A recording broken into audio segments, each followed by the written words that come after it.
Maharaj, we understand that this is not my body, this is not my mind, I am Brahman. But how I can convince myself that I am the Brahman alone and everything else is not true? All right. Remember, that's the answer to all these verses are an answer to this question, but it's worth going over again and again. Remember, when I say I am not the body, I am not the mind, I am Brahman, is it not equally true to say I am the mind and the body and everything else? That's also true. Yeah. Right? Because that's what we are reading here. The first step is to say, I am not the body, I am not the mind, I am the witness consciousness. Right? Now, how do I know that this witness consciousness is the only reality and nothing else is real? Remember, Advaita Vedanta does not deny that you are experiencing all this. That would be foolish. We are experiencing it. Nobody, no matter which philosophy, however highly regarded, nothing can convince me that I am not experiencing it. But what Advaita Vedanta is questioning is the reality of the things which we experience. What Advaita Vedanta is asking is this.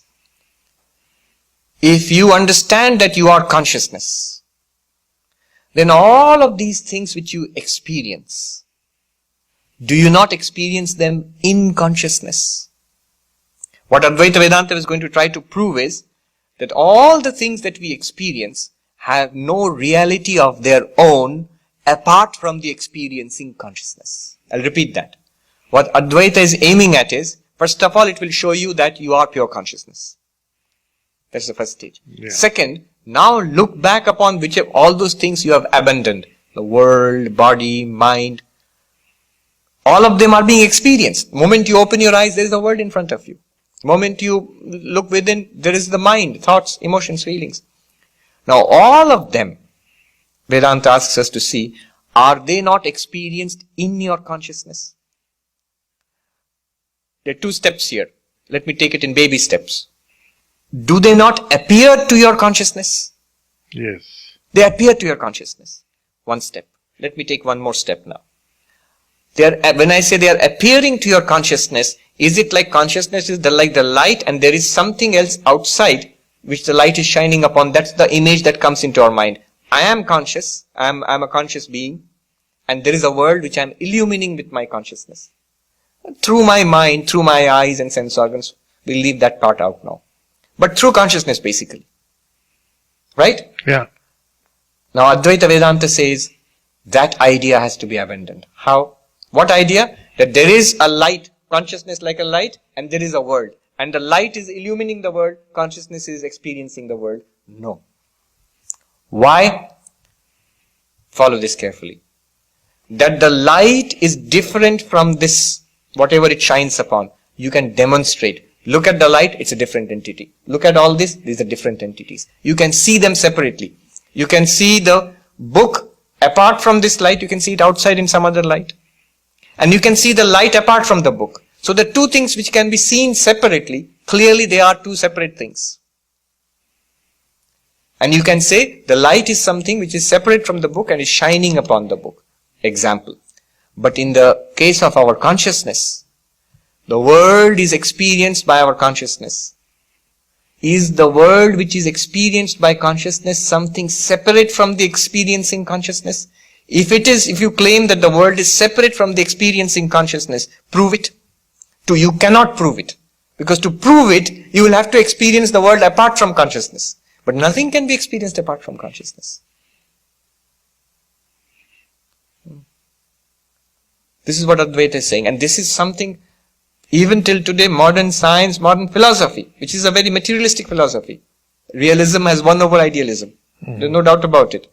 I mean, that's the state of philosophy today. I've talked to philosophers and I've talked to a neuroscientist also. Neither of them are convinced by this argument. And both of them said, there is no fault in the argument. You can't find a way out of it. There is no way of experiencing a world apart from consciousness. Of course you cannot.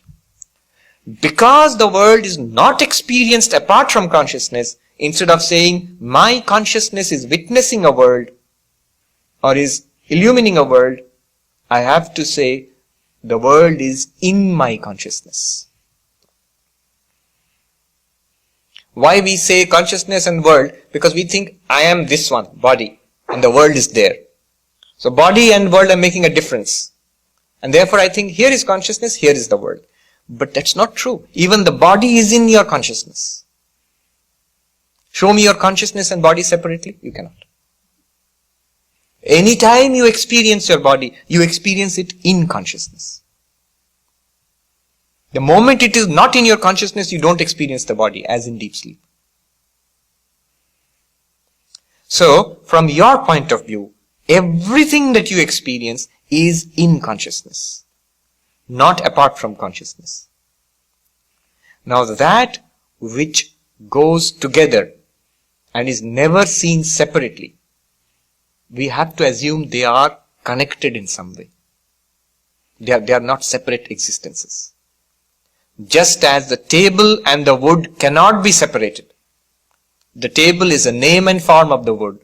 The universe is a name and form of consciousness. The universe is a name and form of consciousness which you are. Your consciousness alone, through the power of Maya, is appearing as the universe, including your body and mind. That's the position of Advaita. And therefore, consciousness is non-dual. There is no second thing. There is no second table apart from the wood. There is no second universe apart from consciousness.